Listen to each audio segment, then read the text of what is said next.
अच्छा जी, अब देखिए similarities between the nervous coordination and chemical coordination. तो पहले 5 पॉइंट सिमिलैरिटीज़ के हैं, फिर आगे 7 पॉइंट्स हैं ये डिफरेंसेस के हैं। तो सबसे पहले देखते हैं जो सिमिलैरिटीज़ हैं, यानी जो नर्वस कोऑर्डिनेशन में और केमिकल कोऑर्डिनेशन में दोनों में सेम चीज़ें हैं। नंबर 1 वो कहता है यूज़ करते हैं केमिकल मैसेंजर यूज़ करती है नर्वस कोऑर्डिनेशन भी और केमिकल कोऑर्डिनेशन भी।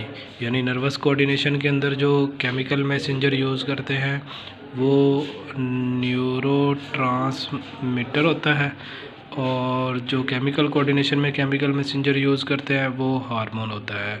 फिर इसी तरह से दोनों के दोनों मूव करते हैं एक्स्ट्रा सेलुलर स्पेस में, यानी न्यूरोट्रांसमीटर भी एक न्यूरॉन से रिलीज़ होके अगले न्यूरॉन में जाता है, यानी एक सेल से निकल कर अगले सेल में जाता है, और हार्मोन भी ग्लैंड से प्रोड्यूस होते हैं और टारगेट सेल्स तक पहुँचते हैं।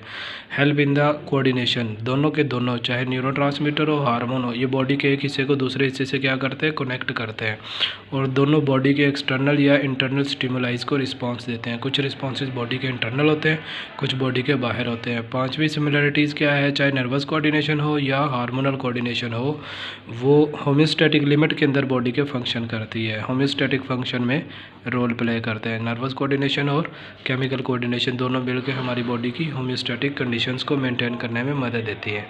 अच्छा, अब देखिए इनके जो डिफरेंसेस हैं। नंबर 1 हम कहते हैं जो नर्वस कोऑर्डिनेशन है, नर्वस सिस्टम का जो स्ट्रक्चरल और फंक्शनल यूनिट होता है न्यूरॉन, जिसमें सेंसरी न्यूरॉन, मोटर न्यूरॉन और इंटर न्यूरॉन या एसोसिएटिव न्यूरॉन होते हैं, और इसकी मदद के लिए होते हैं न्यूरोग्लिया।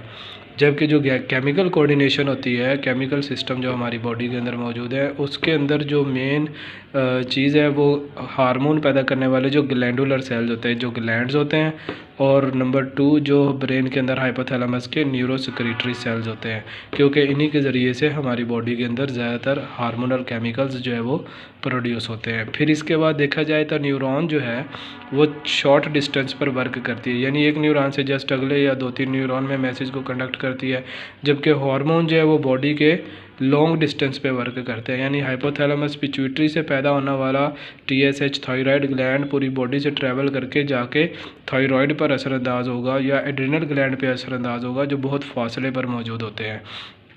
और इसके बाद नंबर 3 में देखें तो जो टारगेट सेल्स हैं नर्वस कोऑर्डिनेशन में, वो स्पेसिफिक टारगेट सेल तक ही मैसेज को पहुंचाते हैं। यानी एक न्यूरॉन से जिस न्यूरॉन में मैसेज को पहुंचाना है वो स्पेसिफिक टारगेट सेल्स होते हैं। जबकि हार्मोनल कोऑर्डिनेशन के अंदर जो हार्मोन ब्लड के ज़रिए से एंडोक्राइन ग्लैंड में ट्रैवल करते हैं, वो पूरी की पूरी बॉडी से जो है वो गुजरते हैं, लेकिन उसके अंदर जो रिस्पॉन्स है वो फिर भी उसके अंदर जो स्पेसिफिक सेल्स जिनके लिए वो हार्मोन पैदा किया गया है, स्पेसिफिक सेल्स ही उसको रिस्पॉन्स देगा, लेकिन गुजरेंगे वो पूरी बॉडी के अंदर से ब्लड के ज़रिए से। इसी तरह से जो नर्वस कोऑर्डिनेशन का रिस्पॉन्स है वो इमीडिएट होता है, फ़ौरन असर दिखाता है, रिस्पॉन्स की स्पीड जो है वो रैपिड होती है। जबकि जो केमिकल कोऑर्डिनेशन है हार्मोन के पैदा होने में, उसके ट्रैवल करने में, टारगेट सेल तक पहुंचने में, वो स्पीड उसकी स्लो होती है।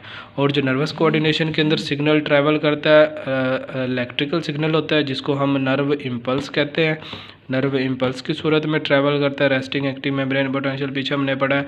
जबकि हार्मोनल कोऑर्डिनेशन के अंदर केमिकल सिग्नल्स यानी हार्मोन्स के ज़रिए से, या जो रिलीजिंग फैक्टर होते हैं, रिलीजिंग फैक्टर जो हाइपोथैलेमस से रिलीज़ होते हैं, वो भी हार्मोन ही होते हैं, रिलीजिंग फैक्टर के ज़रिए से जो है वो ट्रैवल करते हैं। ये सिग्नल केमिकल सिग्नल होता है। यहाँ पे इलेक्ट्रिकल सिग्नल होगा नर्वस कोऑर्डिनेशन में।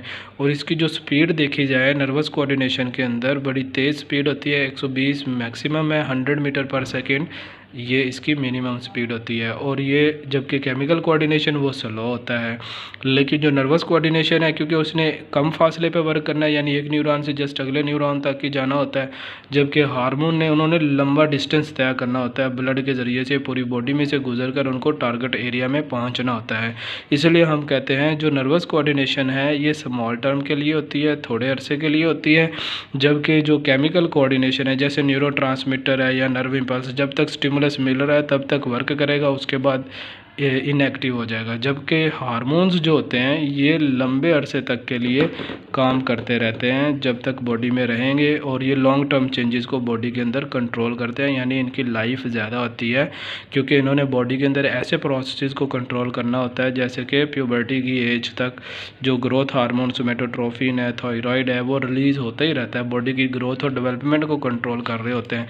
तो ये लंबे अरसे की चेंजेस को कंट्रोल कर रहे होते हैं, इसलिए ये लॉन्ग टर्म लॉन्ग लास्टिंग होते हैं, लाइफ टाइम इनका ज़्यादा होता है। जबकि जो न्यूरोट्रांसमीटर होते हैं जब बॉडी की रिक्वायरमेंट होती है, रिक्वायरमेंट के वक्त ही ये पैदा होते हैं और उस रिक्वायरमेंट के बाद इनएक्टिव हो जाते हैं।